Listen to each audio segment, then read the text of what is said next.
طيب حنرحب بالناس اللي دخلوا معانا هسا. أهلا بكم جميعا. ويلكم. أهلا وسهلا. توقعوا معانا حلقة مميزة الليلة. حتستمتعوا صدقوني حتستمتعوا. أهلا بالجميع الناس اللي دخلوا معانا هسا. أهلا وسهلا ريان، كل الناس اللي شرفونا الليلة أهلا بكم في حلقة مميزة مع نازرين. حتستمتعوا جدا جدا جدا بحاجات حتستفيدوا منها في رحلتكم إن شاء الله، خاصة الناس اللي حابين يدخلوا في المجال بتاع التدريب. طبعا يا اخوان الليلة الحضور إن شاء الله حيكون بشهادة مقدمة من تالنت للتعليم أو للتعلم واللي هي جزء من مجموعة تالنت. الشهادة المركز هو مرخص من أمريكا. فإن شاء الله كلكم حتستفيدوا حتستمتعوا وتطلعوا بشهادات حلوة بتاعت حضور. زي ما قلت لكم الحلقة حتكون مميزة. نازرين حياخدنا في رحلة ظريفة جدا. لو انت عندك فكرة انك انت تكون مدرب وتستخدم، طبعا هسه العالم كله ماشي ناحية الأونلاين، التدريب بقى أونلاين، التدريس بقى أونلاين، كل الحاجات تقريبا بقت ماشية على الأونلاين. ففي والله حتى لو أنت مثلا في الاتش ار، ولا أنت مدير، ولا أنت سوبرفايزر، عايز تعمل شوية نوع من النشاط الظريف في الاجتماع بتاعك مع الفريق بتاعك، دي برضو فرصة إنك أنت تتعلم بعض النشاطات اللي بتساعدك انك انت تخلق لك جو مختلف مع التيم بتاعك. فكلكم حتستمتعوا بإذن الله. Floor is yours نازرين. Thank you very much, Nadia. Assalamualaikum warahmatullahi ta'ala wabarakatuh. Good morning, good afternoon, good evening, good night. I don't know where you are. My name is Nazrin and I am based in Malaysia. And thank you for coming today to join me to be able to answer the question, how can I as a trainer, or how can I as a teacher, a lecturer, an educator, or even how I as a leader, a supervisor, a manager, a boss, how can I engage my people, my learners, my students online? You and I know that long before this, we thought it was impossible to learn online. We had to go and see our teachers face to face. We had to drive, we had to travel. But now, alhamdulillah, with a lot of technology, especially since the pandemic. So the pandemic was a terrible thing. It was it was something that was bad for many, many people, but it was also a test for us to see how we can adapt. Are we resilient? Can we adjust to be able to change fast, to be able to adapt? So for those of us who are educators or professional educators, we teach in the corporate world. But the problem was, how do we train? How do we upskill people from a distance? So first off, I would like to say that as a trainer myself, I do admit that when possible, we come face to face, we train people face to face, we meet our teachers, we meet our trainers. That is still undoubtedly the best.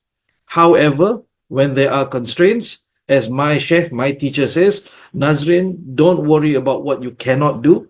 Focus on what you can do. Because if you worry about what you cannot do, then you will say, oh, I cannot learn online. I cannot train online. This is difficult. This is impossible. However, from my experience doing training with people from all over the world using online tools, I find that there are ways that you can engage them. There are ways you can make it interesting, you can make it lively, because for the simple reason, you and I are human beings. All right? You and I are human beings. And when we connect with one another, we can meet face to face, or I can call you on the phone and I can talk to you. And when I talk to you on the phone, you and I feel like we are sitting right in front of each other. I want to ask you this question, and I want you to type into the chat, okay? So I hope you can type into the chat in English for me. My question is, Do you remember a time when you would send letters to each other? Maybe you are young enough to remember that we had pen pals. You would have a friend from around the world. You would send a letter to your house and you would wait for the postman, for the mailman to come and deliver the letter to you. How many people remember or have experienced this? Please tell me yes in the chat or tell me no. You're not that old? Okay. Okay. Some people do remember, yeah? So you remember that expectation, like waiting for the letter to come. And then you open the letter and you read the letter. And it seems like your friend is sitting right in front of you. Okay, some people are not that old. All right, how about this? Were you at university or college or school very far away from home? And once a week, you would call your mother, you would call your father, you would call your friends or family, your loved ones. Do you remember having to line up at the public phone? Around the world, we have the same issue. Do you remember that? Yes or no? Have you experienced that?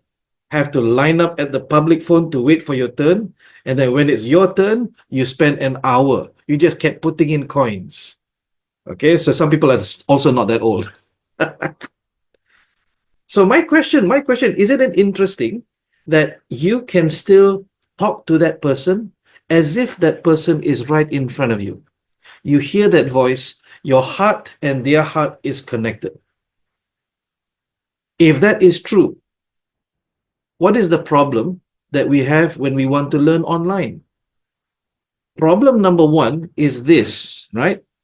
When the teacher or the educator or the speaker is teaching to you, they don't actually look at this camera.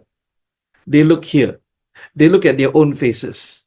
So what happens is, you over there, you don't see that I'm looking at you. You see that I'm looking down. But if I look at the camera and I pretend that you are the camera. Yesterday, we had a very famous presenter from, Nadia, correct me if I'm wrong. Is it CNBC Arabia? Is that right? Yes, it is. Yes, okay. Yes. So apparently he's someone very famous for you, and a lot of people grew up with him. And I heard his voice, right? His voice is very deep, very calming, very soothing. So I understand that if you grew up with him, watching him on TV, but you see what the thing is, he is a newscaster. And what he did yesterday, if you notice, if you were here yesterday, a few other speakers who are not so used maybe to online webinars, they looked at the screen, but Ustaz Ataib looked at the camera because he was so used to looking at the camera, pretending that that camera is the person. So when we make eye contact, it solves a lot of the engagement problems because now you feel like I'm speaking directly to you. Where am I? I'm sitting in my office in Malaysia at 12:48 a.m. in the morning on a Monday morning. You're not here. I'm not there. But by just looking at the camera, I can make you feel like I'm looking at you. How many people feel that? I'm talking to you. I'm not talking to anybody else. How many people feel like I'm looking at you? Tell me in the chat, yes or no? And look at the word I use, yeah? The word is feel. How do you feel? Not how many people know I'm looking. See? So when we want to engage another person, another human being, we must remember that they are human beings. We're not talking to a webcam. We're not talking to a hole, a black hole. We're talking to another human being. And if you find that difficult, then remember being on the phone. Yeah, I have seen people talking on the phone and they're pointing as if the person, the friend on the phone, can actually know where they're pointing. So that shows that they're really engaging. Yeah, they. Dina's laughing because yeah, I've seen that happen as well. Yeah. So when we want to talk about learning online, it can be quite challenging sometimes because the person, the presenter, the teacher, the trainer, the educator is not used to creating human connection. Once you can make human connection, a lot of the other issues fall away. However, the idea is you want to be able to create an environment. Hang on, I just saw something in the chat. I saw something in the chat. We're talking about the same thing, right? You want to create an environment where the student is able to perceive properly. You're right, exactly right there. Thank you. You want to be able to create a safe environment where they feel accepted, where they feel that they are being engaged. So think about this. Even though we're talking about technology, even though we're talking about Zoom, MS Teams, I don't know, what else is there now? WebEx. There's so many other technologies. The technology is not important. Sorry, I repeat that. The technology is not as important as you and I connecting heart to heart. And if we can do that, we connect heart to heart, then inshallah, whatever I say will go into your mind and further than that, into your heart. So, ladies and gentlemen, if you are ready for tonight's session, please give me a ready in the chat. All right, welcome everyone to the session. Once again, my name is Nazrin. My full name is Mohd Nadzrin bin Abdul Wahab. I am based in Malaysia. I am Malaysian. I would love to speak Arabic to you, but my Arabic is very, very rusty. I studied at the International Islamic University in Malaysia, and I graduated in 2001. So yes, I had I had to do fundamental Arabic. The books that we learned were your kindergarten Arabic books. Yeah, so 6 years of Arabic, and still I can't remember a thing.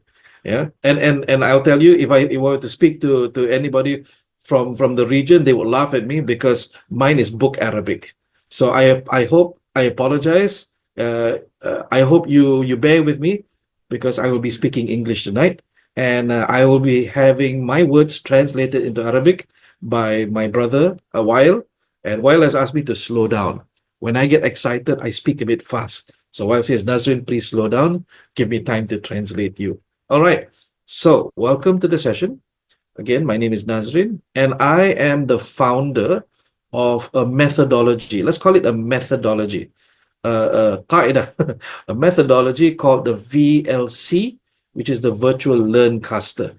Now, the Virtual LearnCaster is a certification program where if you want to learn how to teach online, how to engage people online, how to get people to understand what you're saying, whether it be for meetings, whether it be for courses, whether it be for, I don't know, what else was there? Okay, if you have a team, let's just say you are a boss, you are a leader, right? And you have your people in many different countries in the Middle East, your project team, your department. A lot of people, when they run their meetings, cameras off. So how do you engage them? How do you get them to participate? Right now, all your cameras are off. All your microphones are off, and yet I can still engage you. I can get you to participate in the chat with me. So the VLC is a methodology that was launched early 2020. When the pandemic happened, early 2020, because a lot of trainers in Malaysia and around the world, they struggled how to teach online. They said, it's very difficult, Nazrin. I'm so used to seeing my participants' faces. When I see their face, I see, okay, they're confused. Okay, I see that you are, you don't understand. I can see that you have a question. So I can point at you and say, yes, please ask me your question. But when I'm online, I can only see a black camera. How do I do this? Okay, so the idea is, I want you to think of yourself. If you are here tonight to learn how to be a virtual learning facilitator, how to be a virtual trainer, a virtual teacher, a virtual educator, whatever you call it, then step one is turn on your camera and look at the camera. Why? Because that creates the human connection. Yeah, that's step number one. Step number two is remember that the other person on the other side of the camera is a human being. Therefore, treat them as a human being. Do not treat them as if they are robots or zombies. Yeah. Number three, remember that you have a job to do. Your job is to convey the message. Now, if you are, I don't know, if you are teachers, you are da'is, you are someone who propagates religion, this is also very, very interesting, very important, because you are sending a message. Everybody yesterday if you came yesterday, if you came for our launching yesterday, right? We have Ustaz Atayib, we have Dr. Tariq, we have Keith Watson, we have Dr. Godwin, we have Ustaz Alam. Everybody yesterday came for free. We're doing this for free. Why? Because we believe that you can benefit from what we know. So if you keep that in your mind, you will not have any stage fright, or you will not have any anxiety or fear. What are these people thinking of me? What there's somebody around the planet, in the Saudi Arabia, in Qatar, in Sudan, who thinks about Nazrin. I worry. So if I worry, then I will not be able to do my job. Number three, what did I say? You have a job to do, to convey a message, to convey a learning. So do that job. If you keep these three in mind, then inshallah, whatever you teach, whatever you share, whatever you speak will go not just into the minds, but into the hearts of people. And that's where we want that information to go. All right. So I'm going to show you a video. The video is about a lecturer and a student, and the student is learning online from his lecturer. However, while the student is learning from the lecturer, his phone keeps ringing, not for a call, but for messages. He keeps checking his messages, which means that he's not paying attention to the lecturer. So watch this video very carefully, and I Nazreen, want you to tell me in the can we chat. do something before the video, Yes, please? Okay, yes, so what can we just do? someone is saying repeat number three, please. Can you just repeat the three of them quickly before we do Okay. the video? Yes, Muhammad Khalifa has mentioned that in the chat already yes, for my yes. Kashif. Sure. But what I'm going to do, I will repeat all three. Number one, look at the webcam. Practice looking at the webcam. If you don't know how to practice looking at the webcam, practice in front of a mirror looking at yourself. That's even more difficult. I'm telling you, it's more difficult to look at yourself than to look at a webcam. So practice that, number one. Number two is remember that the people you are speaking to are human beings. They are people. They are on a phone call with you. They are reading your letter. So there is no difference. All you have to do is just practice. Number three is remember that you have amanah. You have a job to do. And that job is, if you are a leader, if you're a boss, it is to be able to convey the message to your people, convey instructions to your followers. If you're a teacher, lecturer, trainer, coach, educator, whatever, your job is to be able to convey knowledge to them. And if you are a true educator, you know that you must do your best to convey knowledge. You cannot just talk and you listen, right? We must do our best to convey our knowledge so that it hits their heart, their minds, and their hearts. All right. So I hope I answered that question. Thank you very much. For those who missed it, I would like to commend my friend. We have Muhammad Khalifa here. Thank you for taking on that responsibility. You notice nobody asked him to do this. So go to the chat, please. Everybody just say thank you to Muhammad Khalifa because he took the responsibility because there was a question. Maisha asked, please repeat number three. I'm struggling. Muhammad Khalifa says, okay, let me help Nazrin out. He actually did that for free. So please say thank you to him. Okay, so number four. Number four. Okay, you have number three, right? Number four, always appreciate your audience. Let me say that again. Always appreciate your audience. It is difficult for them to sit in front of the laptop, or worse, if they're on their phone, sitting in front of their phone, trying to listen, trying to understand, staring at you. But you don't give them the time of day. So always appreciate your audience. Whenever they tell you something in the chat, say thank you. Even if it's the wrong answer, just say thank you. I don't know about the Middle East. I know about Asia. The Asian education system, when in school or even in university or even at the office, when the teacher asks a question and we put our hand up and we answer the question and we get it wrong, we get it wrong, the teacher will say, oh, you got it wrong. Will that student ever put their hand up again? Tell me in the chat. Okay, so everybody's thanking Mama Khalifa. So let me ask you this question now. Will that student ever put their hand up again? No. So I don't know, is that the same in the Middle East? How was it like over there? Do your teachers also say, no, you got it wrong? Same? It seems to be a typical thing around the world. So human beings are afraid to make mistakes sometimes, especially children. Children, here's the best part, yeah? As children, we are afraid to make mistakes, so we don't put our hand up to answer questions by teachers. One of my daughters, I have 5 children. I got 3 daughters. One of my daughters said to me, Daddy, my teacher is strange. When she asks a question in class and then we answer the question wrong, she scolds us. But when we don't answer the question at all, she scolds us also. And I say that's very interesting. How is a child supposed to develop in that kind of environment? But that's not just school children. Even in university, even in the workplace, this happens.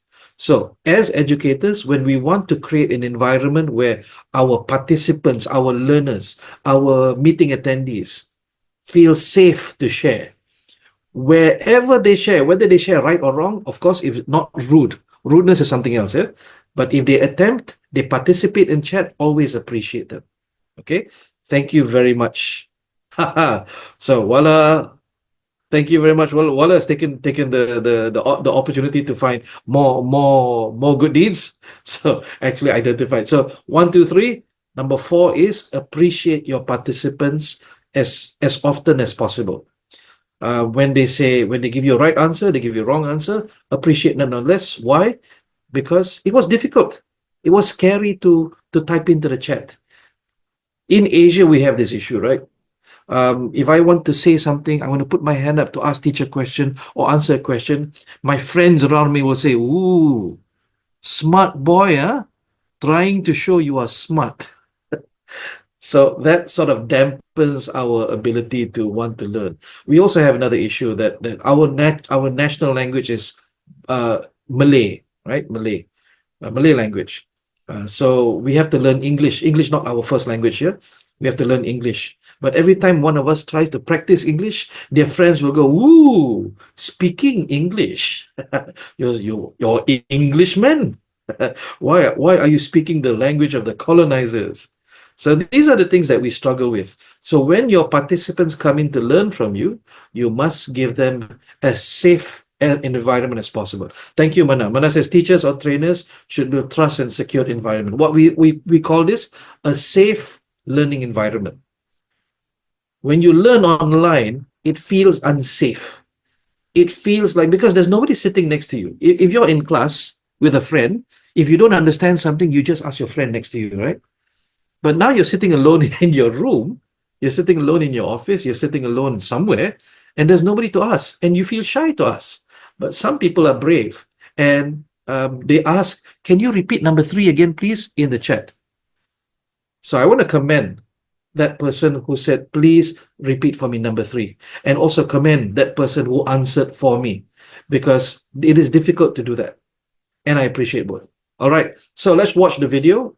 Please watch the video carefully, and then I want you to go to the chat and tell me what is your opinion. What is your opinion of this video? Okay, ready? Here we go.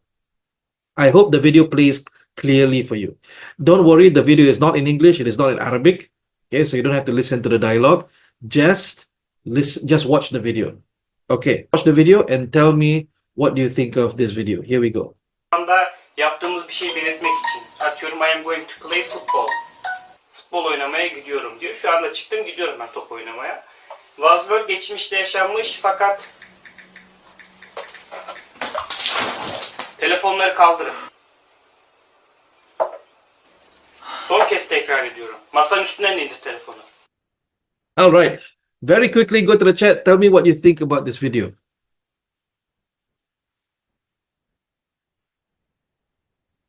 Voila. Yes, in Sudan, same attitude. Okay. So just to recap, the video showed a student learning from his teacher online in front of a laptop. but he was checking his phone, so he's not paying attention. And the teacher on the other side of the world threw a glass of water through the screen at him. Yeah, so that's what the video was showing, and then it's a funny video. But if only it was possible for us as teachers, as educators, to keep your attention like that. But it is not possible. So what we need to do is to be able to engage the minds and the hearts of people from a distance, and that's what that's what is difficult. All right. Thank you. The reaction of the teacher was over.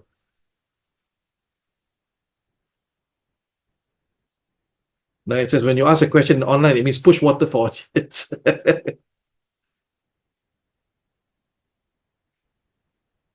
All right. Unfortunate. Yusra, unfortunate we cannot do it in reality. We have to use other things. Yeah. So again, I want to remind you, if you are really interested, you really want to be an online trainer or virtual facilitator, you have to be resourceful. You have to be creative. So I'm going to show you a picture. Let me just hide that picture again. We're going to see if we can engage your mind and your hearts at the same time. I'm going to show you a picture. And in that picture there is hidden words. Unfortunately, English words. Yeah? There are hidden English words. I will give you 60 seconds. Let me set the clock on the side here. Let me set my phone. Okay. I'll give you 60 seconds. You have to find as many words as you can and type it into the chat. If you understood what I've just explained to you, please give me a yes in the chat. Okay. That's it. Yalla, get ready. Okay. Only Muhammad Khalifa says yes. All right, everyone's gonna come yes. Good, good, good. Let me repeat the instruction. Yeah. I'm going to show you a picture, a drawing, a cartoon. And in that cartoon, there are hidden English words. In the drawing itself, there are hidden English words. I will give you 60 seconds. In 60 seconds, you have to find as many of those words as possible and type it into the chat as fast as possible. All right, ready, set, 60 seconds, and go. I need more pixels. I apologize. Or if you're on your phone, you can actually zoom in on your phone. If you're on your laptop, you're pretty much done. Okay, we got no, peg, or, age. Ismail says no picture. That's interesting.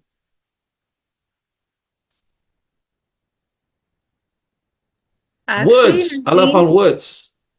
it's interesting because I cannot see again the picture. So I'm same as Ismail. So I don't know, That is should weird. I? Yeah, it is. That's okay. Maybe I'll stop screen sharing and start again after this. Okay, let's do that. Okay, 15 seconds to go. Oh, somebody found story. Cat? No, not the animal cat. The word. 5, 4, 3, 2, 1. Okay, stop. Stop. All right. Let's see what words we missed. Yeah. Okay. Nahid found book, not books, but book. Okay, fantastic.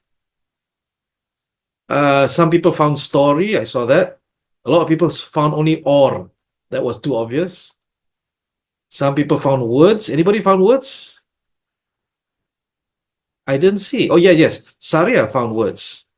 Allah found words. Exactly, words. Okay, fantastic. Quite a lot of you found page or pages. Did anybody find novel? Yes, Safa found novel. And did anybody find read? Okay, fantastic. Well done, well done. Okay, so that was 60 seconds. I'm going to stop share and let me try and share again. Nadia and Ismail, can you see it now? Yes, I can see it. Ismail, can you Okay. confirm in the chat, please?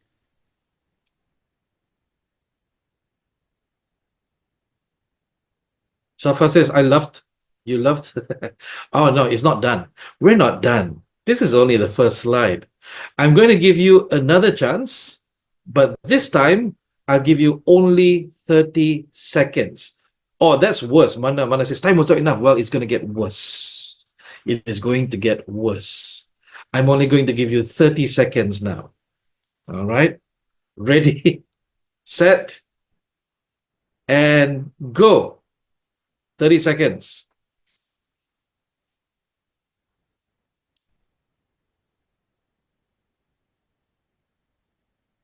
Time is running out.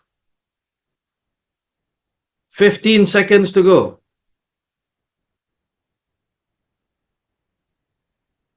10, 9, 8, 7, 6, 5, 4, 3, 2, 1. Stop.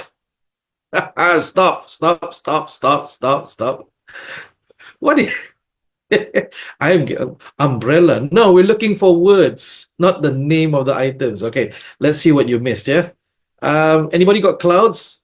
Okay, somebody's going to complain. Khalifa says that you need more pixels. Clouds. Some people got storm or stormy. A lot of people got puddle. Some only saw uddle. Anybody got wet? Let's check. Who got wet? Oh, Muhammad Khalifa got wet. Not bad. Okay. Anybody got showers? Yes. Muhammad Khalifa is the one who complained not enough pixels, and yet he's the one getting all of it. Who got damp? Oh, Dina got damp. That's not fair, Dina. You are part of our team. Okay, well done, well done. Was that not enough time? What do you mean you never saw it? Oh, okay, you never saw it just now. Was that not enough time, guys? Okay, good, because it's going to get worse. Not enough time. Fantastic. I love it. I love that there's not enough time. You now have only 15 seconds for the last slide of this activity. 15 seconds. Ready, set, and go.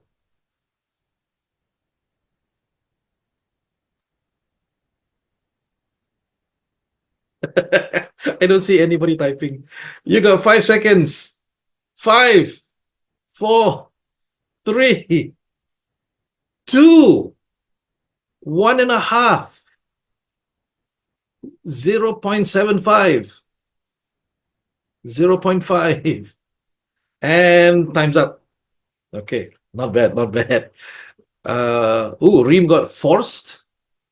Tariq got snow. Dina got frost. Khalifa says, okay, Khalifa gave up. It's like, Khalifa gave up. I don't know. I didn't see any slide. Oh, mana. Okay, how many people cannot see anything at all? Please tell me yes. How many people cannot see any slide at all? Tell me yes. Okay, this is an interesting phenomenon. I've never seen this on Zoom before, where you can hear me, you can see other slides, but you can't see slides with pictures on it. All right, let's see what we missed. Frost. Okay, some people got frost. Any people got ice? How many people got ice? Okay, maybe if I stop sharing screen and I share again, maybe now you can see it. But it's weird that some people cannot. Okay, frost, ice, mittens. Nobody got mittens because yes, it is very small. Snow, a lot of people got snow. Some people just got now. Boots. Did anybody get boots? I think somebody got boot. Oh, Alhamdulillah. Well done.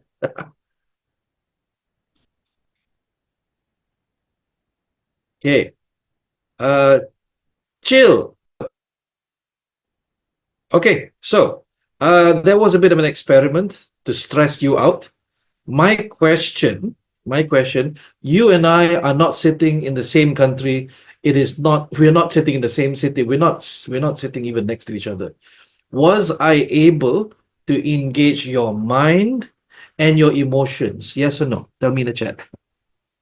From a distance, all the way from Malaysia, was I able to engage your mind and your emotions? Yes.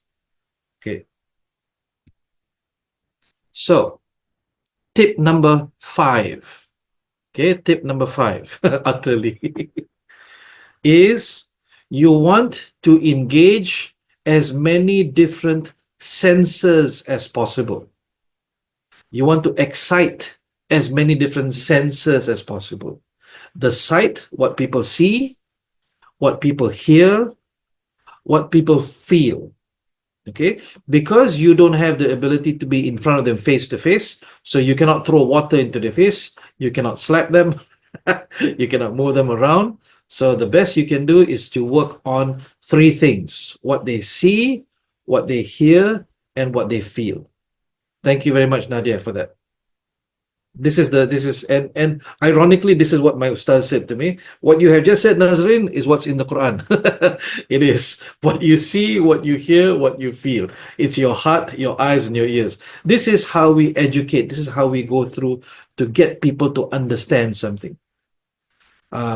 If you are running a baking class, okay, baking class, then they see the cake, they hear you talk about the cake, they can make the cake with their own hands, they can smell the cake, they can eat the cake. So all 5 senses are impacted. But from a distance, the best you can do is visual, auditory, and kinesthetic, which is their hearts. Now, will you engage everybody? Let's see, we got 90 people in this room. Did I engage everybody? I don't think so. Some people are lying on their beds right now with the phone next to them. They're staring at the ceiling. They're not really engaged because they say, okay, I signed up for this. Might as well come in and listen. So some of them are watching TV. They have their phone on the side. They are listening in at the same time. They thought it was a webinar, one-way communication. But now they discovered, oh no, there's activities. Oh, wow. What do I have to do now? So if we are able to engage and pull people away from the TV, we are able to pull people away from their bed. They sit up. They go, oh, I cannot lie down. I need to sit up and do something. Otherwise, I will miss the activity. If you're able to do that, then you can be a very engaging educator. All right? So, thank you, Moya. Thank you very much for that. The slides are attractive, Hala, yes. Do you know why they're attractive? Because I need to engage your sight, your eyes. So I use a lot of color to be able to capture your interest, capture your attention. But do not overdo it with too much design. Keep it nice and simple, minimalist, but make it attractive to the eye. And if you can do that, well, then you're on the way. All right. Completely in, yeah? Okay, good. So let's talk a little bit about, Sarah says, maybe some need a cup of water throws. Yeah, but I can't do that. Maybe I'll say, okay, everybody, before you come to class, okay, I'm sorry, while my translator is saying, slow down, Nazrin. When I get excited, I speak very fast. So while I'm so sorry, I'm going to slow down now. Okay. We do not have that kind of technology to engage people physically. But we have the technology, we have the knowledge, we have the ability to engage people's minds and hearts through what they see, what they hear, and what they feel. So that's tip number 5. Remember that. If you are able to do that, then you're able to engage. All right. So what is the Virtual LearnCaster? It is a program I designed in 2017. I used to work for a company called Accenture. I don't know if they are present. I think they do work in the KSA, but I don't know whether they are present in the region. I do know that we have offices around there.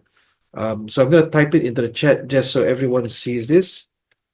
This is where I worked. It was a consulting company. I was not a consultant, but I was I worked in learning, in Accenture Learning. So my job was to be able to run training programs on site, yeah, for the participants face to face. So you come to the class, I will teach you, or I will teach the faculty, the trainers. I'll prepare the trainers to teach you, or I will run courses online. And that's where I develop a lot of my ability to engage people online. Back then, we didn't have Zoom. We only had things like Adobe Connect. Okay, if you're familiar with this, we had Adobe Connect. We had Microsoft had this called, before Microsoft had Microsoft Teams, there was Microsoft Link. And then eventually, there was also something else called Microsoft Communicator. And then Microsoft bought Skype. They bought Skype and then they turned that into MS Teams. So Skype no longer exists, I think. Now it's MS Teams. And back then it was worse. We couldn't even turn on the camera because bandwidth, the internet in the early 2000s, about 2010s was terrible. So everybody had to turn off their camera. So if I turn off my camera, you're not able to see me. I cannot engage you with my face. What can I engage you with if I can't engage you with my face? Tell me in the chat. How can I engage you if I cannot engage you with my face? Saria says voice. Yes. So number six, yeah, is you want to cultivate a radio voice. And one of the people you should learn from is, of course, Ustaz El Tayyib, who spoke yesterday. He has a beautiful speaking voice, very soothing, very fatherly. You need to develop a radio voice. Okay. How many tips is that now? Let's check. Oh, Nadia is helping out.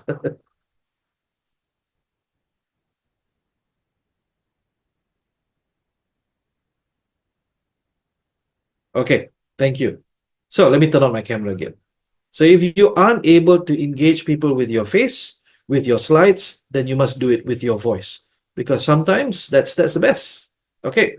So I created the program in 2020 during the pandemic. Actually, I designed it in 2017, but nobody wanted it then. when I shopped it around, I said, "Do you want to learn how to teach online?" Nobody responded. They're like, "We don't need it." Then when the pandemic hit, all of my trainer friends came to me and said, "Nazrin, I remember you had something. Can you teach us?" So I ran the program and certified. I think we have 700 people. We certified 700 people from across 23 different countries. And a lot of these people have now, they stay in Malaysia, but they run their training programs online. They sell to people from other different countries. They are able to Nadia says, I'm probably one of them. Yes, Nadia is also a VLC. Nadia is a VLC facilitator. She can run this course. And a lot of these people, okay, so I'll tell you this. I created the course to help my friends because they needed to be able to teach online and earn money again.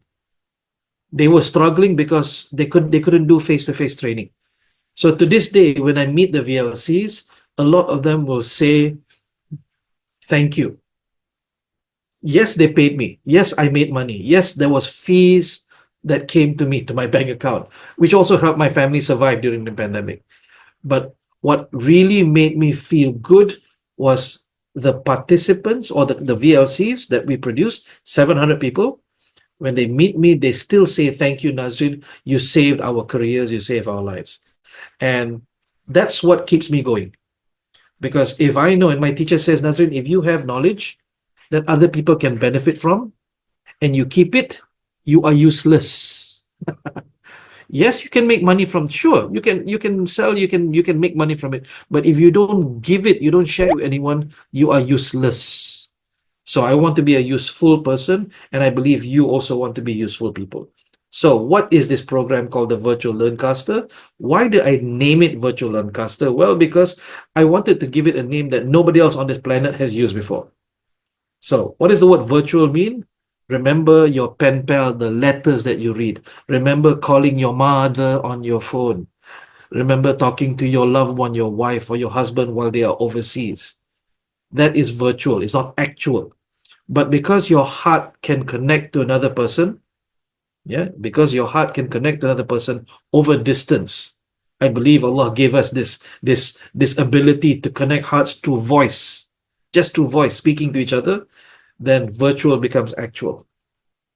What does learning mean? Well, learning means to gain or acquire knowledge of or skill in something by studying, through experience, or being taught by someone.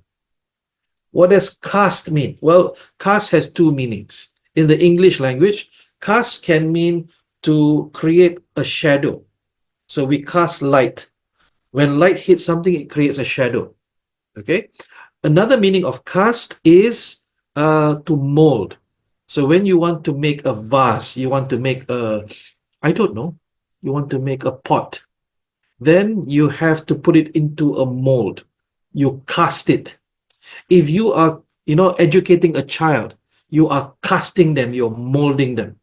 So when we take these three words together, what is a VLC? What is a virtual learncaster? It is an educator, a parent, a leader, a boss, a big brother, a big sister who is skilled at sending out a wave of information virtually, not actually, virtually over the internet to do four things. Number one, to create awareness. They are not aware of something, they are now aware of something. Okay, maybe we were not aware of global warming. So if you're not aware, you cannot change anything. But if you are aware, then now you know, oh, it's important. But you still not learned in it. You don't know the details, but you're now aware. Second thing is to impart knowledge. When people are aware, now they are more ready to receive that knowledge. If you as an educator, you don't prepare your student with awareness and you try to teach them, it doesn't go in. Why? Because they don't believe they need it. They must have awareness of the need for that knowledge first. When they have awareness of the need, then they are ready to receive the knowledge. Number three is to invite commitment. Tell me in the chat, have you seen this happen around the world or around your world where students learn knowledge, but they don't believe the knowledge is useful for them? After exams, finish everything, delete from their brains. How many people have seen this happen? Yeah. So they study not for knowledge, not to learn, not to be able to become better people. They study because of exams, because of KPI. So you've literally wasted all that time at school, unfortunately. What we as educators need to do is not only impart the knowledge, but create the commitment so that they understand why is this knowledge important for them. You need to create that link. And if you're not able to do that, then the student, the participant, will not be able to practice. They will not be able to practice. They will not want to practice. And if they don't want to practice, they will not gain skills. Does that make sense to everyone? I want you to think about this. This is a learning model, right? This is a learning model that you can use on your children. You want your children to practice something. You need to go step back to awareness first. Are they aware of it? Because if you just tell them, you just scold them, what happens is when you are around, they will do. When you are not around, they will not do. Okay? This is for parents, this is for leaders, for bosses. I repeat, yeah? If you force knowledge onto someone without inviting their commitment, getting them to understand why something is important, why that knowledge is important to them to solve their problems, then when you are around them, they are compliant. When you are not around them, they will not do. I give you this example, yeah, and I believe most of us are Muslims. If I can give sort of an Islamic example, if you would allow me, thank you very much. For those who are non-Muslims, then listen to it very carefully. Yeah. So in Malaysia, we have a term called Sharia compliance, right? The term is Sharia compliance, which means that this company follows the rules, halal rules. They follow Islamic finance, things like that. One day, a friend of mine said to me, I'm okay with Sharia compliance, but I want to be Sharia committed. And he says the higher level of compliance is commitment. So I ask you this question: do you want followers, students, children who are compliant or committed? If I could give you only two choices, which would you prefer? Would you prefer that your students, your followers, your children are compliant or committed? Which of the two?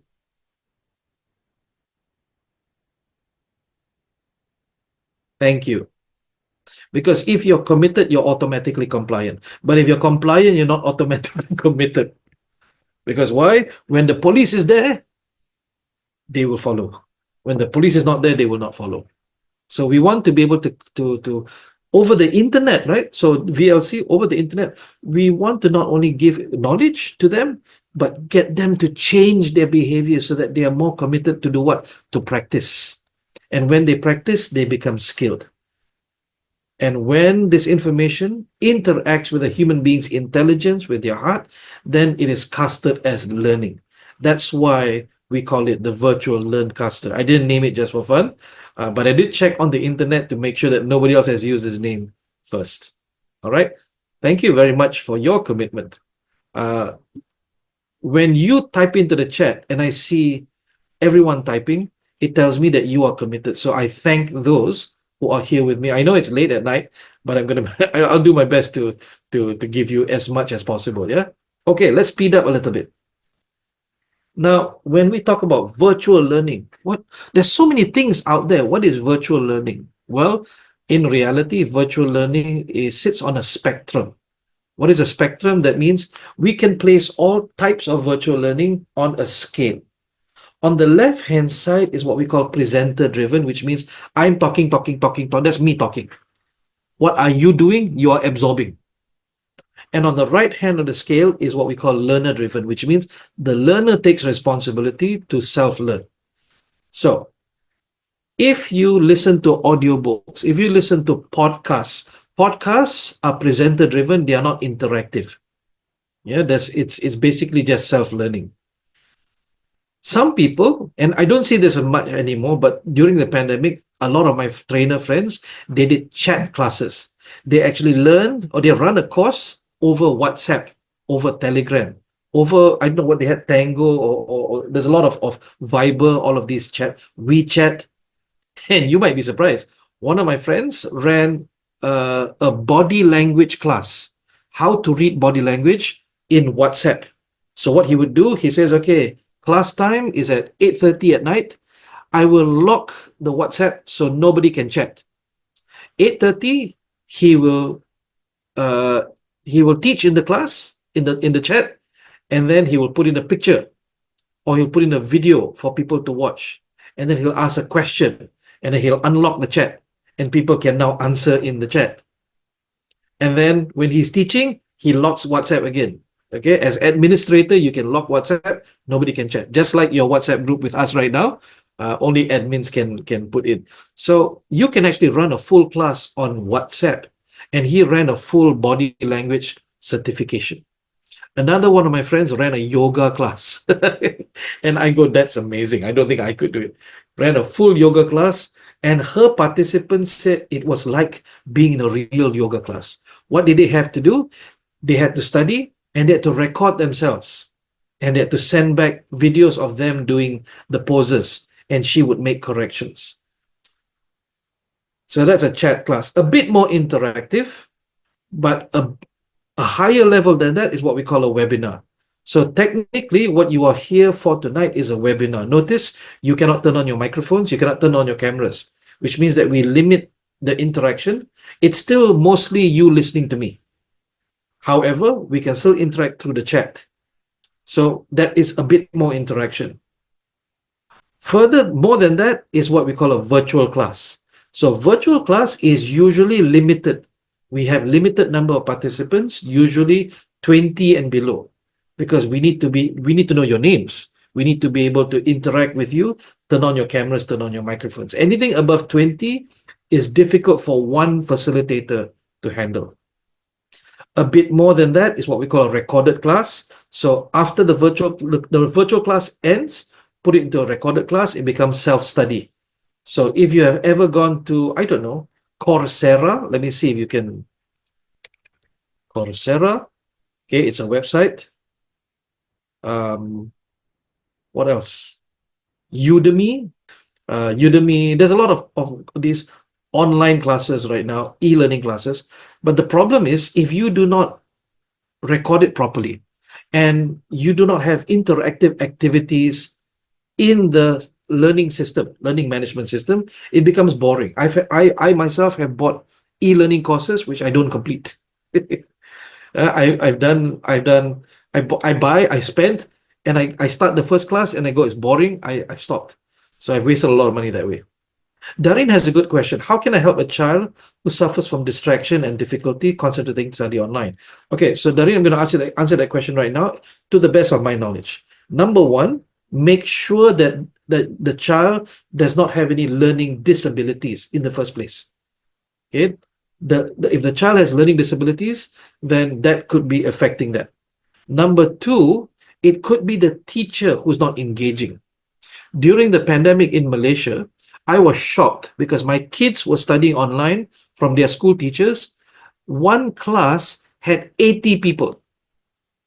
Okay, one virtual class over Google Meet had 80 to 90 people. That's not a class, that's a webinar. And most of the students were sleeping on their beds with on Google Meet. Okay, so that's why we say that class size matters when it's online. Right now, as a webinar, you notice I'm not checking you. I'm not going, are you there? No. The people who are typing in the chat, who are engaging with me, I appreciate them. But those who are not engaging, you're on your beds or something like that, I don't mind, because this is not a class. This is a webinar. So Dareen, step one is to make sure, I think, look for specialists, make sure that the child, himself, does not have any learning disabilities. Then step two, look at the class. Go and sit in the class that the child is forced to sit through. And if you cannot concentrate, then it's not the child's fault. Okay. So let's just say we have no option. Okay. The option is the child has to study that. Third one is coaching. You sit with the child and you explain to the child, which is of course a bit challenging if you don't have the time. Sit with the child as the child goes through the class. Help them to understand. Okay. If it's an e-learning class where you can pause the video, then watch the section, explain to the child. So this is what we call coaching. Coaching or mentoring means that they have an actual live person to be able to explain that to them. Okay. So Dareen, I hope that helped. I'm not sure if I answered the question. Amel says, I think that children may need customized channels to attract them, such as games or videos. Yes. When we talk about children, I am what they call the MTV generation. That's a very American thing, I know, but I am Gen X, almost Gen Y. I am what they call an MTV generation, and they coined the term because MTV videos back then, music videos were 4 minutes, 3 minutes, 5 minutes, and they say that is the attention span of the MTV generation. Now you have the TikTok generation. Their attention span is 15 seconds. Which is much worse. So, Amil, I believe you and I are on the same page. They need to have more interactive, more engaging learning content. And that's where difficulty it comes in, right? Because you need to be able to design it in a way. However, I'm going to put the onus on parents. Parents, teach your children how to learn, how to study. Sometimes books are badly written. I have a lot of books and many of them are badly written. But because we want to learn, we suffer through the books we read. So teach your children how to learn. That's the one thing. If I became Minister of Education, that's the one thing I would do. I would have a separate subject. So students at school would go mathematics, English, science, how to learn. Okay. Type has this question, how to design virtual class for different generations? Well, the challenge, of course, depends on, is it a mixed class? Is it, if you have the ability to do blended, that means actually have a face-to-face class and a virtual class, then you need to look at who has the most, we call this accessibility in instructional design. How do we cater to as many of them as possible? And if we cannot cater to everyone, some of them we need to be able to design coaching sessions. So let's just say you have a class of 30 people, 25 people are okay. 5 people, you need to say, okay, let's meet at the end of class or we have an offline session where I coach you personally, one-on-one. All right. So Taib, I hope that answers the question. Khalifa says, exactly, we don't give them access to technologies. Well, yes, and don't force it away from them. Make it more interesting. Make you more interesting than their gadgets. All right. So if you have any other questions, put them into the chat. We will collect them for the end of the session. Okay. So what does, actually, I need to update this slide because if you see the tools there, the tool says voice, which means that podcast, texting. So virtual conferencing is what we're doing now. We're using Zoom or WebEx or MS Teams or Google Meet. That term is called virtual conferencing. As technology moves on, we might have to rename this. LMS stands for Learning Management System, where you think about Coursera, Udemy, these are all learning management systems. Some people can actually set up their own learning management system within their company. But the easiest one, tell me if you know this. Tell me in the chat, yes or no, if you have heard of Google Classroom. Yes or no? Oh, wow. Okay, tell you what. Oh, yes, some people say that. Okay, so if you are interested to run an online course and you need to put your slides, your materials for the students to access, the most basic way is to have a Google Drive or to put it into WhatsApp.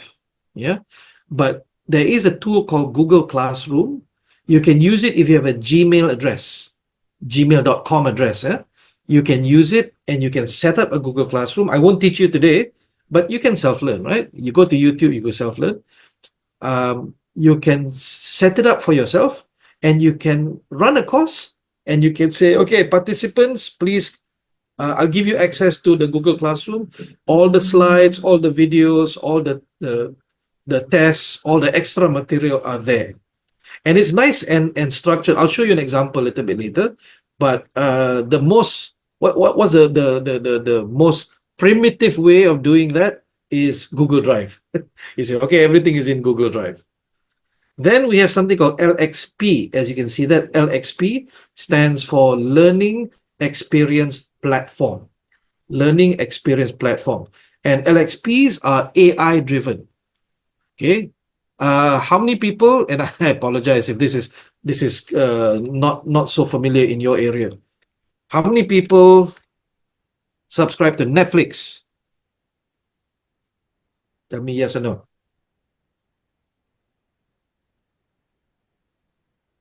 Okay, some people say no. Okay, that's all right. That's right. How many people subscribe to YouTube? How many people watch videos on YouTube? Okay. Now, if you watch videos on YouTube and you sign in using your Gmail account, YouTube will watch whatever videos that you have watched. Okay. Darin says, I've never heard about it before. Google Classroom. How about Netflix? Not at all. Okay, so Netflix and YouTube, they have an algorithm. They know what you watch, what videos you watch. So when they know what videos you watch, the AI will start giving you or recommending similar videos. So if you like to watch, I like to watch toys, videos of toys, right? So they keep just giving me videos of new toys. The idea is that an LXP will be able to watch as you learn, see how fast you answer questions, and then it discovers, okay, this guy is not very smart in this area. Let me give him some supplementary videos to watch so that he can develop himself or herself. Yeah, so the LXP is powerful like that. It identifies what you're weak at and then gives you suggested learning material to learn. And LXPs are getting smarter and smarter and smarter. So what is the one that we're waiting for right now is VR, virtual reality. Learning virtually, fully virtual, not sitting on a laptop, but having your headset, having your glasses on. Why haven't we gotten there yet? Number one, virtual reality headsets are expensive. Number two, they are uncomfortable. They are heavy and uncomfortable. I have a virtual reality headset I bought secondhand about a while ago. I used it about 6 or 7 times and I stopped using it because it's cumbersome. Once we get glasses, okay, the technology can shrink down into glasses, then it becomes more viable. But for now, we're still stuck sitting in front of a laptop or a mobile phone. Okay, if everyone understood what I've just explained so far, please give me a yes in the chat.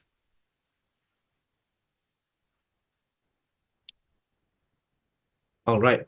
Majid has a question here. I'll answer the question now. So Majid says, given the varying levels of digital literacy and self-discipline among students, how do you adapt your online teaching strategies to ensure both effective content delivery and genuine student interaction without compromising the depth and rigor of the material? Well, number one is you do not want to focus on management. You want to focus on empowerment.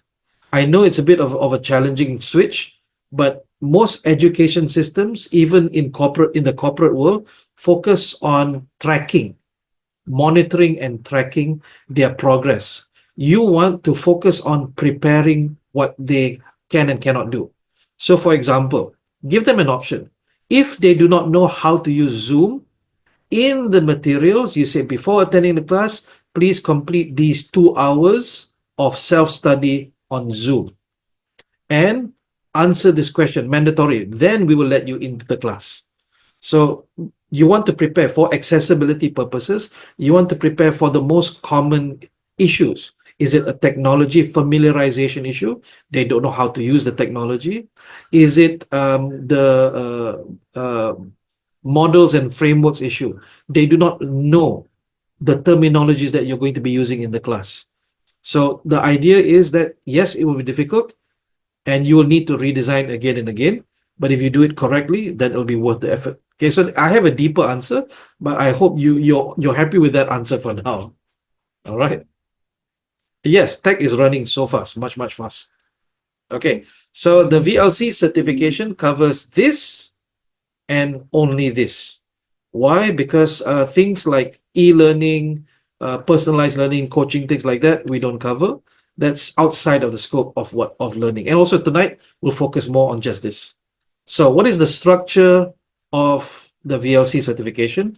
We teach you the tools that you need to use. We teach you, the teacher, how to teach. And we give you the techniques to be able to engage people. Well, exactly what we've done. Tip 1 to 6 right now, yeah? Okay, tip 1, look at the camera. Don't look at the slides. You look at the slides, see, I've disconnected from you. But look at the camera. So these are the techniques. Now, there are 8 tools. And when I say 8 tools, there are 8 categories of tools where you will need to master as a VLC. The first tool is what we call virtual conferencing, which is Zoom, MS Teams, web, things like that. Second type of tool is collaboration. Collaboration tools are tools where the participants can collaborate together online. The third tool is a response tool, which is things like WhatsApp or Telegram. Email is not so good because we want quick response. We want to be able to update you in the WhatsApp group and say, my apologies, tonight's class has been postponed, or tonight's class has been pushed 30 minutes later. Please be aware. If you send an email, people might not, and this is the, okay, as we get younger and younger students, email is now considered the old technology. The same way we consider letters old technology, email is now considered very old technology.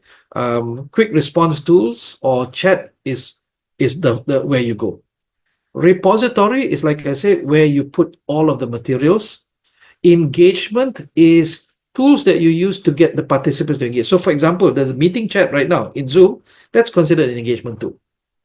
Then we have assessment tools. How do you assess the students in such a way? And even the best way is to make sure that they are the ones answering the question, not their brother, mother, father, sister, or teacher, or their friend. How do you assess them online? Screencasting and editing. So as a VLC, you must also learn how to edit videos. Long before TikTok came along, we had to teach people how to do screencasting, how to record the screen, how to edit the videos, how to upload to YouTube, things like that. And streaming. How do you do streaming? Amil says, what are the differences between collaboration and engagement? I get confused. Okay, so engagement is me engaging you. Collaboration is the participants engaging each other. Does that answer the question? Amil? Haha, Mama Kaliman says, safeexambrowser.org. Thank you very much for that. All right. Let's see if we have time tonight to give you as many examples of these as possible. Okay. So what are engagement and collaboration tools? They are tools where I can engage you. There are the classics. Tell me in the chat, which of these 8 are you familiar with? Type in the names of the tools that I put here, the 8 examples here. Tell me which ones do you know of? Okay, interesting. Okay, some people have seen Kahoot.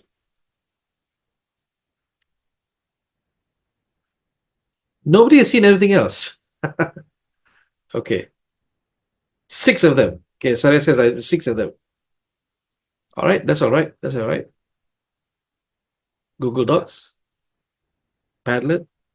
Okay, very cool. All right, let's take you on a bit of a journey, shall we? So, I'm not going to talk about Kahoot. I'm going to talk about Wheel of Names. So this is a very interesting tool that you can use with your participants, with your people, if you want to engage them. So we have a couple of names here. Let's see, is the sound on? It is on. So if I were to shuffle a little bit and I can say, okay, I want someone here to answer a question. If there are no volunteers, let's volunteer you. All right, who is that person?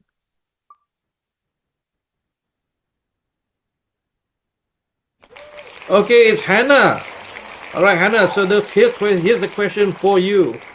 And you have the choice of either closing or removing. If you remove Hannah's name, then these are the people who have not engaged yet. So as you can tell, we can probably use this with you guys. There's 97 people in here, but because we don't know who's joining and who's not joining, we cannot prepare those names. Yeah. But if we have pre-registration and we know who's coming to the class, we can put their names in here. And in fact, we can even add image. We can put in pictures, photos of people in here, and we can just keep in using the wheel of names. And it's stressful. Remember what we said? We want to engage their eyes, their ears, and their hearts. Yeah, it's quite stressful when you see, is my name coming up? My name coming up. Okay, Sarah says the previous slide. What are you asking, Sarah? Can you share with me? So while we're doing that, while you're answering that, I will continue. Yeah. Okay, another one is classroomscreen.com. This is one of my favorites. And the tools I'm going to share with you are all free tools, because me, Nazrin, I'm cheap. I as best as possible, I don't use paid tools. Okay, so classroomscreen.com is a very interesting tool that you can use even for your face-to-face classes. So it says try for free, which means that when you set this up, you get a screen that looks like this. Now you can change the background if you want to be your backdrop, your class backdrop. And what you can do is you can do a poll. Okay, so you can do a multiple choice poll. What do you think of today's session? You can say, I like it. I don't know. I hate it. Okay. Now, Amal, to answer your question, this is a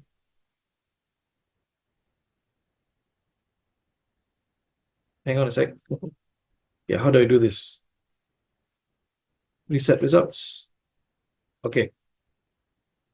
So this is a engagement tool. But if you pay for this, you can turn it into a collaboration tool where you give them a link and they can actually vote here as well. Okay, so let's remove that. You can use a randomizer, which is pretty much the same thing. Okay, you can put in people's names.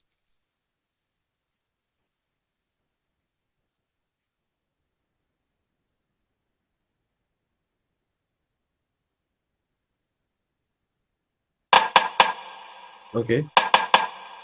Okay, who's going to answer the question? So you have the randomizer. Yes, if it's paid, but right now it's free. This one is free. You can have a sound level image. You can put an image here. Some of my favorites are video. So you could actually put, let's see if we can put this video. Oops, sorry. We can put this video in here. And some of my friends, what they do is they actually run courses. Oh, video is playing. Some of my friends, what they do, they run courses without using slides, without using PowerPoint slides. They use classroom screen instead. Because why? You can actually just move this out of the way. You can actually add another screen and another screen and another screen. Look at this at the bottom, it says 4 out of 4. So you could actually turn these into slides and you save them online. Here's the problem. If you don't pay for it, when you close this tab, it disappears. You will not be able to save it. So you have to keep that tab open. Yeah, so a lot of my friends who are trainers, they like using this because they, instead of using slides, they can set a clock. Okay, so you can set a timer. You can set a timetable. You can set a traffic light. I don't know why you would have a traffic light, but okay. You can, what else? You can put in a calendar. You can put in a group maker where you put in people's names and it puts them into groups. You have a stopwatch. So there's a lot of stuff here. If you're creative enough, you can use this. So I'm going to put this link into the chat. Oh, it is useful. But you see, you must experiment. Just play around with it. It is technically an engagement tool, but if you pay for it and you give people the link, you give people the link at the top, you can actually share it with them. All right. So some people are saying useful. Okay, good. Yeah, you can't collaborate until you pay for it. All right. How about Google Docs? So some people know about Google Docs, but you do know that Google Docs is shareable. Yeah, shareable. So what if we use Google Docs? Let's create a blank document. Start a new document. And let's just say, let's name this VLC. Oh, come on. VLC Talent Group. Okay. Now, if you use Google Docs as a free Microsoft Word because you don't want to pay, don't forget that you can actually share with people like this. Right now, it's restricted only to me. I need to click anyone with a link and change viewer to editor and then done. Okay. So now I just go to this link. I copy this link. Ladies and gentlemen, I will put this link into the chat. Everyone, click on that link and come into this document right now. So just go. Let's see how many people have popped in. And I think the limit is 50 people. So if you are late, you will not be able to be part of us. Once you come in, please type in, what have you learned from me today? And please don't disturb other people's sections. Yeah, go down, further down, so you don't disturb other people's typing.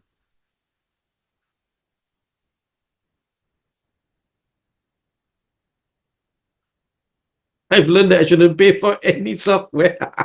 Yes. Now, when you do this, you notice everyone is anonymous, right? It's anonymous this, anonymous that.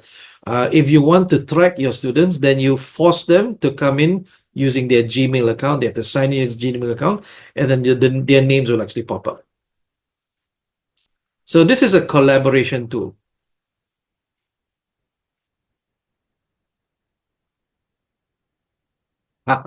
So somebody put a title, a talent global event, redefining success.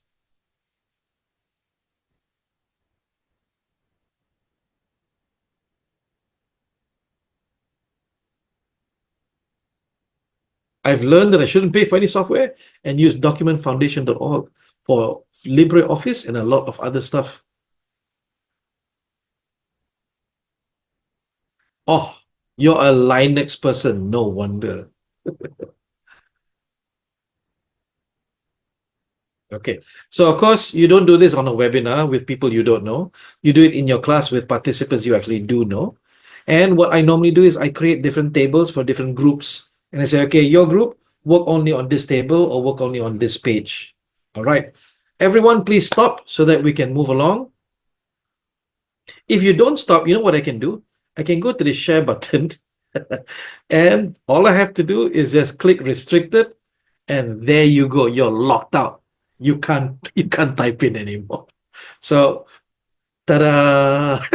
Shut down. Okay, let's try something else. Let's try so if you have your teams work together to create a slide presentation. Yes, Sarah, you cannot write anymore. We can do this as well. And for those who have this experience, okay, I apologize because you know this, but for those who don't know, let's do this, yeah? Okay, VLC presentation. This is a slideshow, private only to me. Okay, restricted. Change that to anyone with a link. Change that to editor. Okay, copy link. Done. So now come into the slide deck.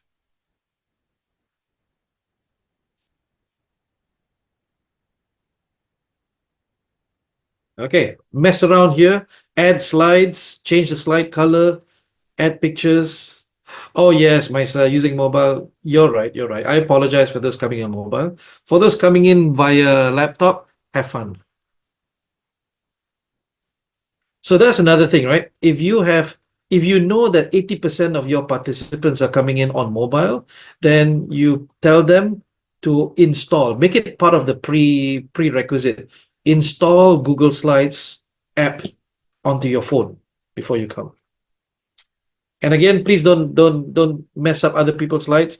Just add on your own slide.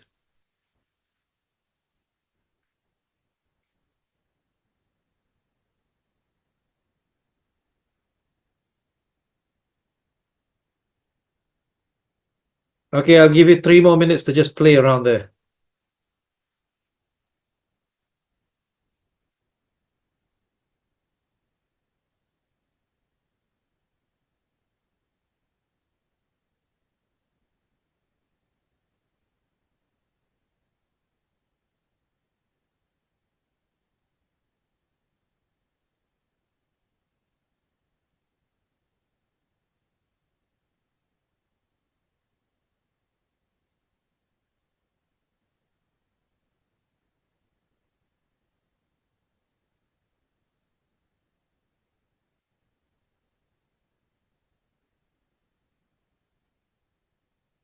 Okay, that's enough, guys.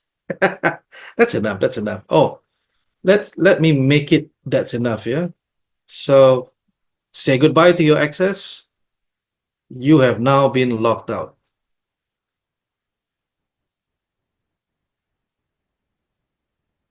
Oh, okay. Let's show you another tool, yeah? This is one of my favorites. This is called Padlet. Padlet is free. But what it is I want you to think of a message board. Yeah, a message board that we can give access to other people. Let's see if we can make one. So Padlet.com. Okay. I'll give you the link a little bit later. When you come in, if I remember right, when you sign in with your Gmail account, you get, I think, 4 or 5 free pads. So, okay, let me explain what a pad looks like. How many people are old enough to remember in the 1980s or 1990s or maybe early 2000s a board, a sticky board where they put post-it notes on? How many people remember that? Usually in offices. It's a brown colored cork board made of cork. I don't know why I can translate this cork. Nobody remembers this? It was a board where you could put sticky notes on. In fact, the board was sticky. Okay. So some people are around my age group then. So Padlet is an online version of that. So watch me, right? Let's see if we can do this. You can have a blank board or a sandbox, which is just an open play. You can do a bulletin board. But let's look at blank sandbox. That should be interesting. Yeah, at school. No, what I'm talking about is yeah, maybe you're right. Okay. So this sandbox is we can add videos, we can link to a website, we can upload image. I don't want this. I don't want this. I want to try something else. Let's try something simpler. Oh, I have made too many. So let's delete this first. Move the trash. Okay, let's make a new one. Blank board. Yeah, board for yellow sticker, pretty much the same. Okay, so we got wall. Now, my funky Padlet. Now, everyone watch first, and then you do, yeah? At the bottom right of the screen, there will be a plus sign. Okay, I will type in my name, and I can put in a link. I can upload a picture, or I can use a camera. Oh, camera in use. Let me just switch off my camera and see. Try again. Okay. So I can take a picture of myself. Let me look at the camera. There you go. Oh, there's a sound. So my picture goes up here. Yeah, that's what my office looks like. Okay. Welcome to the VLC onboarding webinar. Okay, publish. Okay, so that's my post-it note on the pad. I'm going to give you the link in the chat. Everyone come in and do the same. I should be able to see you coming in. Usually you don't need to sign in, but if it asks for you to sign in with Gmail, go ahead. Okay, when you come in, you will see at the bottom right of the screen. Unfortunately, for those who are coming in via phone, I'm so sorry. You will be prompted to install an app. So everyone else on your laptop, come in. Hello, Muhammad Al Habib. So try and attach a video. And as you can see, that you can comment on each other's. So what I normally use this for is I'll get people to type in their essays, and then participants will comment underneath. Rana, yes, it is considered a collaborative tool. I normally don't use it for big webinars because I cannot control the quality or the content. Some people might put in really weird photos or pictures I don't want them to put. So I very rarely use this for webinars. I trust you guys though. I believe that you are good people. So please don't put in nonsense. The moment I see it, I will delete and I'll kick you out. Money get lost when you don't chase it.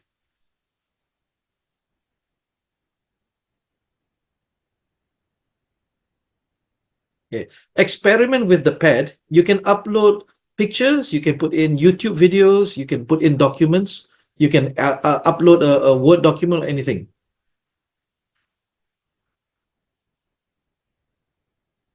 You can also edit your pad, right? So you go back to the three dots at the top, You can edit your pet. You can put in anything you want. Halal and legal only today. Today, only halal and legal things, please. So, Rana, I don't know if I answered your question. Yes, this is a collaborative tool. And it's free for up to 4 pets. You try and create a 5th pet, it will say you have to upgrade. But if you are a professional educator, I recommend you pay for it because then you get unlimited pets. You can create one pad. Okay, one of this is considered a pad, yeah? This whole screen is considered a pad. The little things I consider post-it notes. Oh, look, Nadia's at the bottom there.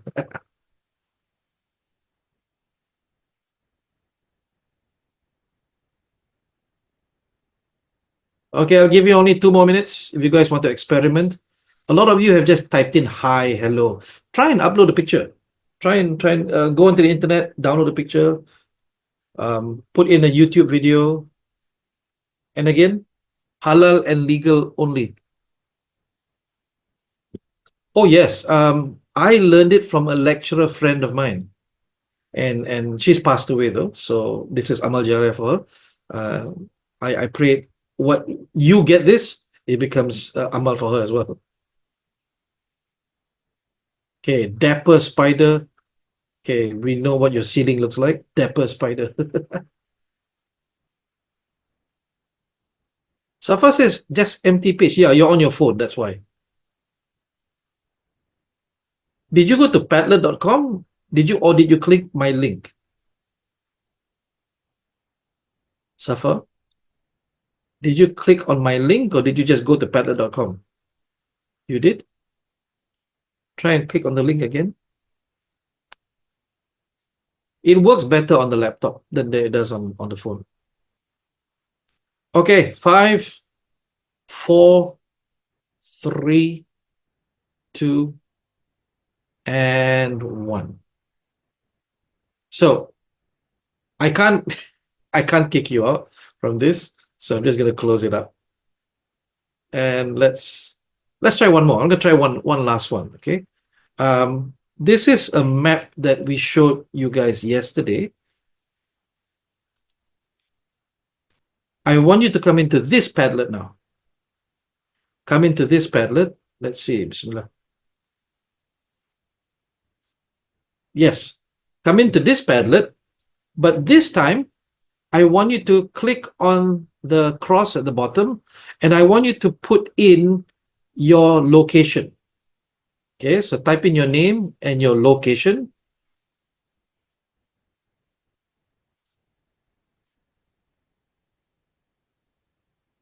And then click publish. And we should start seeing people. Okay, Dahlia, we should start seeing people from all over the world. Anybody from the United States? We have only one person from there. Oh, there's a lot more coming in now. Let's zoom in and see. Okay.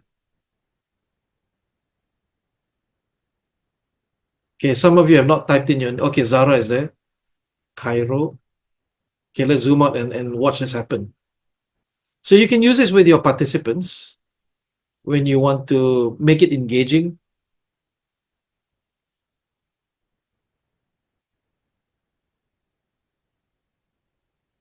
The link is here.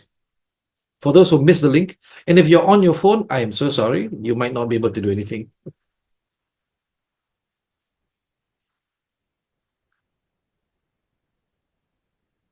Someone's in Nigeria.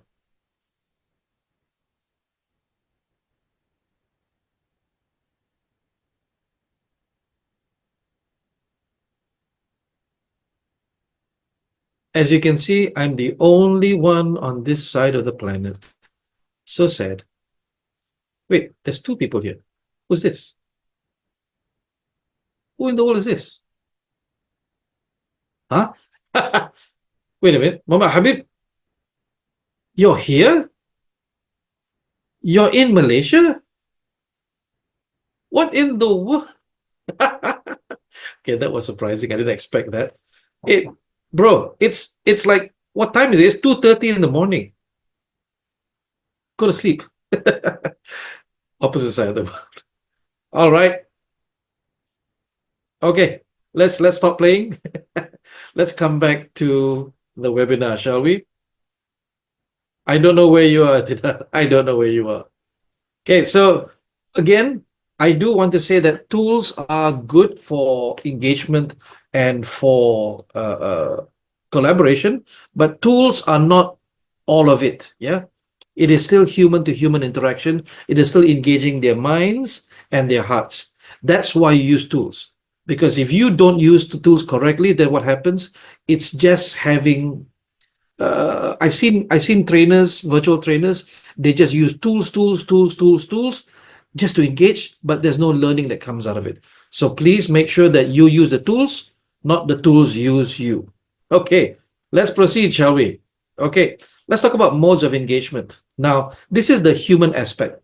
Remember, I said that the VLC, we study three things: tools, teaching, and techniques. So in terms of teaching, we say that when you are interacting with the participants, you must be able to shift gears. Just like when you are in a car, you can shift into reverse or forward or gear one, gear two, gear three. You must be able to shift gears so that the participants get engaged. What are those gears? We call them sage, facilitator, teacher, and instructor. So, as you can see, they sit on a spectrum.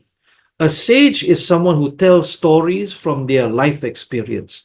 They tell stories from other people's life experience. They share with you examples. And this is meant to hit your heart so that you understand, oh, this knowledge is very, very important. A facilitator is someone who asks questions to help you think. They move your mind not by telling you things, but by asking you things. So a facilitator will ask things like, imagine if gravity did not exist. What would the world be like? Tell me in the chat. Okay, don't answer right now, yeah? Don't answer right now. A teacher is someone who teaches you facts and figures exactly as is. You cannot change. There is a right and wrong answer for a teacher. For a facilitator, there is no right or wrong answer. It is your opinion, your values, your preferences, and your experiences. Let me write that down, yeah? So, facilitators, when they ask questions, they want to get you to share your opinions, your preferences, your values, your preferences, and your experiences. What does a sage do? A sage tells stories, gives examples, and also shares reasons why you should believe in this. So if I were to say that I climbed Mount Kilimanjaro, I climbed Mount Everest, I would be teaching you facts and figures. But if I asked you as a facilitator, I asked you the question, how do you think is the best way to climb up to this mountain? And everyone would give their answers. But as a sage, I would just tell you that story straight. So each and every one of them are different modes in engaging people. The last mode is what we call instructor. An instructor is someone who doesn't teach you only, but guides you step by step how to do something. So let me see if you understand this correctly. If you attend a speech, a talk, where a CEO is sharing how he or she managed to develop the company, what mode of engagement are they using? Is it sage, facilitator, teacher, or instructor? Okay, Khalifa says saging. Yes. Good. If you go for a baking class and you are learning how to bake a cake, which mode is that person in?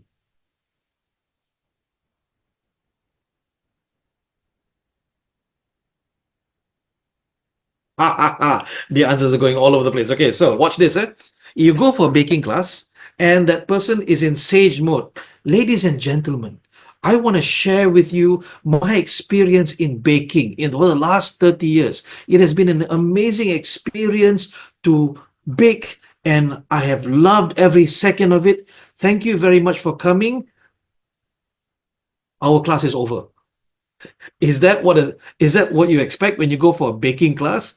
The sage will tell you all the stories of how they baked. What if facilitate? No, Salma, not introduction. The whole class is just them talking about their experiences, right? So which one of these four will actually teach you how to bake? Let me ask the question again. Which of these four will actually teach you how to bake? It is not teacher. Because why? A teacher will say a cake is made up of flour, eggs, sugar, and coloring. Okay, thank you very much. I'll see you next week. An instructor is someone who teaches you how to do.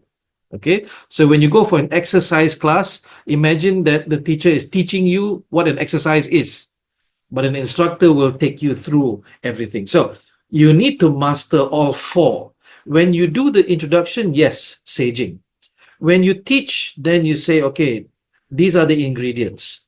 When you say, okay, now it's time to practice, an instructor will make corrections when you make a mistake. They say, no, stop. Don't proceed any further. Come back. Okay, do the next step. So as an educator, you must master all four of these modes of engagement. You will shift back and forth between them throughout your virtual class. When you use the wrong role in wrong mode in the wrong place with the wrong time, then you will confuse the students. Okay, so my says they cannot be all in one. You cannot use all four at the same time. All right. Yeah, so when you do practical work, the instructor is the one who will check your so if you go for an exercise class, you go for a martial arts class, imagine a sage teaching you. Yes, a shift between the modalities, Hannah. Correct, Magdi. The situational engagement, the idea is use the right one in the right moment for the right reason. Okay. Well done. Ladies and gentlemen, we're getting very close to the end of tonight. So I would like to say we have a few minutes left for some questions.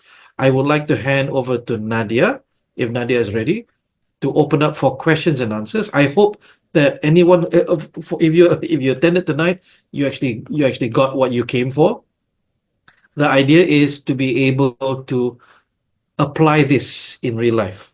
So Nadia, I'm going to pass the session back to you. What shall we do now? Okay, thank you very much. I can see actually the engagement is very high, and this is the purpose actually for this session. Thank you, everyone. Everyone is thanking you, Nazreen, on the chat. No, we're not done. Thank you. But yes, let's see if we have any questions. Yes, so there's a question. It says, hi, thank you, Mr. Nazreen. How can trainers effectively assess participants' understanding of the material in an online training session? Okay. When you do assessment, what are you assessing? Are you assessing for knowledge or are you assessing for skill? If you assess for knowledge, you can fall back to pretty much everything from school and university. You can do essays. You can do multiple choice tests. What I like to do is if I run a virtual class, not a webinar, yeah? With webinars, we don't do assessment. But when we do a virtual class, I like to assess for skill. So they will have to do assignments. They will have to prove what they can do. For example, Nadia has attended the VLC certification. Nadia's final exam is she had to run a webinar for an unknown audience like this. Yes. For an unknown audience, and she had to manage, and I would not be there. I would not be there to assess her. She has to run it herself. So I give you the example of this. My martial arts teacher says, if I were to put you into a karate tournament or a silat tournament or whatever martial arts tournament, and you get a gold medal, that is still not a measure of your skills. If I were to put you into a street fight, that will be the measure of your skills. So when we do the VLC certification, we have two choices. Either you and your own classmates assess each other, but that's still not a street fight. That's still a tournament. You run a webinar or a virtual class for an unknown audience. You don't know who they are. So you have to quickly understand who they are, adjust to their different personality types, and then be able to interact and engage with them. So Hala, I don't know if I answered that question, but you can actually assess by knowledge or by skill. I prefer to assess by skill. And if you know what I'm talking about, when we design the program, when we design the training, we have to map it to Bloom's taxonomy. We have to make sure that we know exactly what is the output we are looking for. So if we know that the output by the end of this class, they will be able to bake a cupcake, then forget about cakes, forget about souffle, forget about egg tarts. By the end of it, they should be able to bake a cupcake. All right. So how does that answer the question? I hope so. Okay, so Okay. we have another one here. How do you master each model? How do you master each model? What model are we talking about? I think it was the, I'm not sure. Are you talking about, Magdi, are you talking about the modes of engagement? Sage, the 4 modes? Okay. Probably Unfortunately, I'll give you the same word that my teacher gave me. It's a very irritating word. He says, practice, practice, practice, practice, practice, practice, practice. So that's how you master, but how do you learn it? So learning, number one is you need to have a feedback loop, right? You need to have someone watching you and then giving you feedback after your class. So did you use saging in the right place? Did you use instructing in the right place? However, usually what we do is we will do saging at the beginning of the class, and then we will do teaching.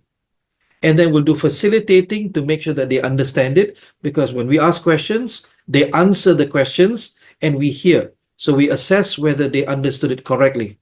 Then we do instructor, where we get them to practice.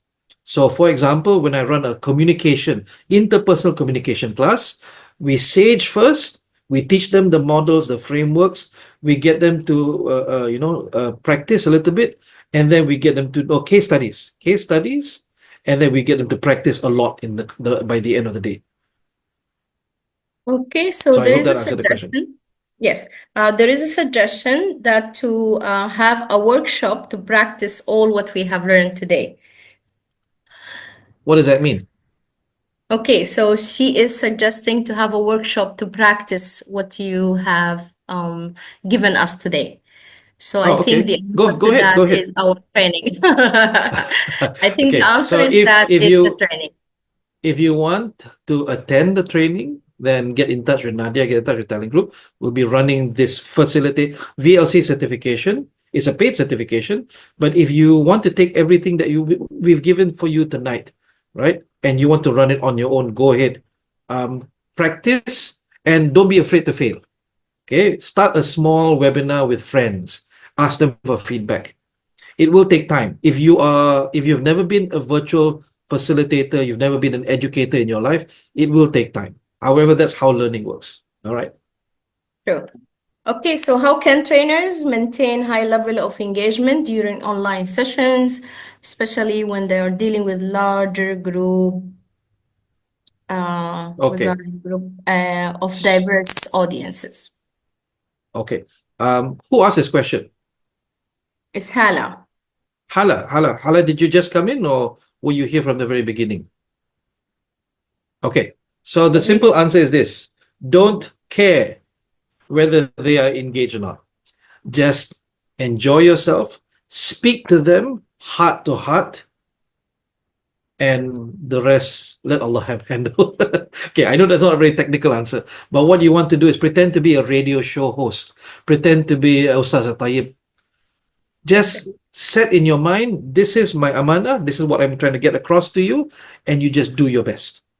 So keep your energy up, be passionate, use your radio voice, even if the camera is off. And of course, look at the camera and pretend you're speaking to someone. So high level of engagement needs to start from low level of engagement. When we started this session 2 hours ago, I started slow. I said, okay, type in yes into the chat. And then I counted, okay, not very many yeses.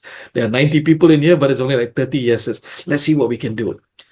So keep doing activities. Oh, and here's the thing, Hala, with younger and younger people in your group, in your participation, 3 minutes is the maximum before you do something different, before you change to a different slide, before you change to a different tool.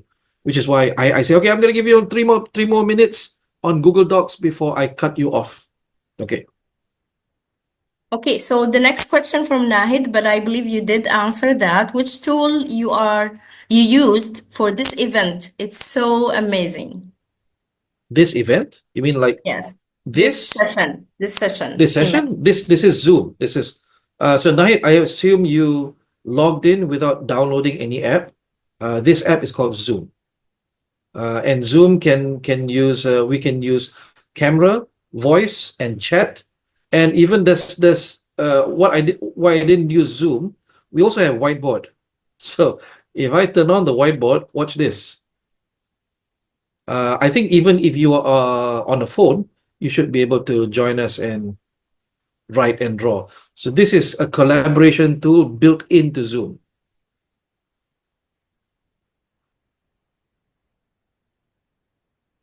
Okay, that's enough. Goodbye.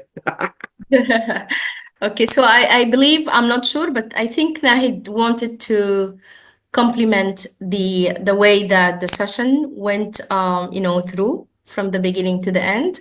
And then probably she meant, how did you engage us to that extent that everyone is excited and participating and engaged? So I believe Okay. that's what she was So saying. this is something I normally don't share with my VLC participants, but before the session starts, right, I make dua because I know I can't engage you as a human being. I can't do this. I ask as the Almighty, I ask Him to help me. So if you were engaged, it was not my doing.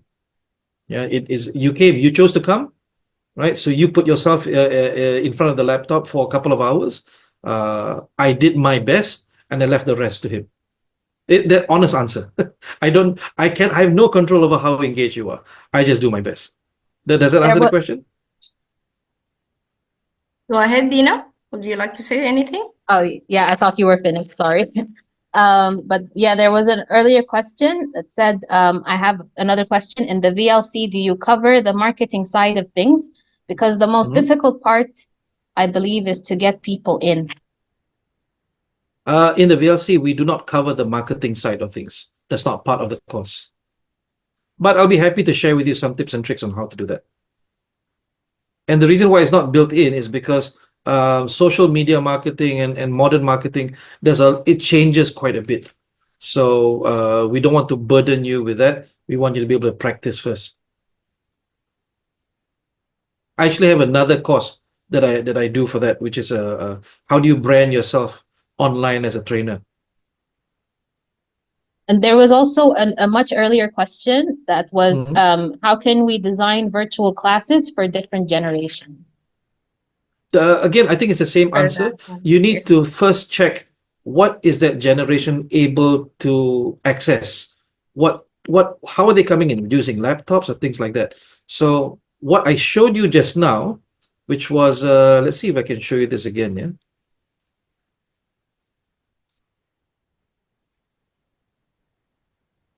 I can't remember what. Oh, there. This was built for baby boomers. You do not need to use Padlet because something. Oh, Padlet. What is Padlet? I can't use Padlet. So you use this. Show a picture Please, of a mountain. Can you share again? Can you share again? Oh, wait. I'm sorry. We're having the same issues, yeah? Okay. There we go. Can you see it? Yes. Okay. So this kind of engagement was built for baby boomers. Why would you bother going to Padlet and Google Classroom screen, all of that stuff, when the most basic stuff works? Show videos, show pictures, show slides. Okay, don't be Do not be, I'm sorry, it's 2:30 a.m. right now. My brain's not working. Don't be fooled by the idea that technology, higher technology means higher engagement. No, always remember it's you, the human being, it's your heart, it's your mind, it's your personality that's engaging the other person. Were you engaged by my tools or were you more engaged by me? I don't know. I would like to think you were more engaged by me.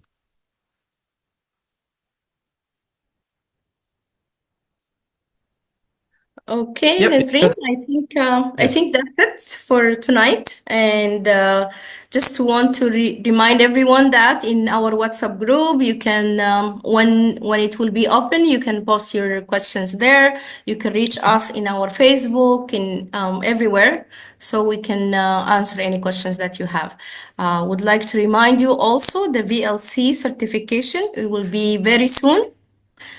We will definitely announce it through our platforms. Thank you, everyone. All Thank right. you, So before we Nazreen. go, Word is yours. I would Yes. like to say that in the WhatsApp group, I intend to give you an ebook that is so basically if you attend the VLC certification, you get this ebook anyway, but I'm going to give it to you up front so that you have the ability to, even if you and I fully understand some people can't afford to come for the certification, but I still want you to be able to learn. So I'll give you that ebook. It's a bit old, I'm sorry. It was published in 2020, but it's still very relevant. And it covers in more detail what I talked about in these 2 hours. So for those of you who have not joined the WhatsApp group yet, you can see it's already there. I am not in the group. How can I attend? Well, Walla, what you did was you registered on Zoom, but you forgot to register in the WhatsApp. There were two links. If you saw it on Yes. LinkedIn or Facebook, there were two links. There was only one there. Okay, Yes. so that's all from me. We will see you in the WhatsApp group. I'm going to hand the session back to Nadia. شكرا لكل الحضور معانا الليلة. بنشكركم، ما شاء الله تبارك الله، العدد كويس شديد. استمتعنا معاكم ومع نازرين بمحاضرة جميلة جدا جدا. إذا حابين تواصلوا معانا في المحاضرات الجاية، عندنا يوم 13 ويوم 14 ويوم 15 حيكون اليوم الختامي بإذن الله.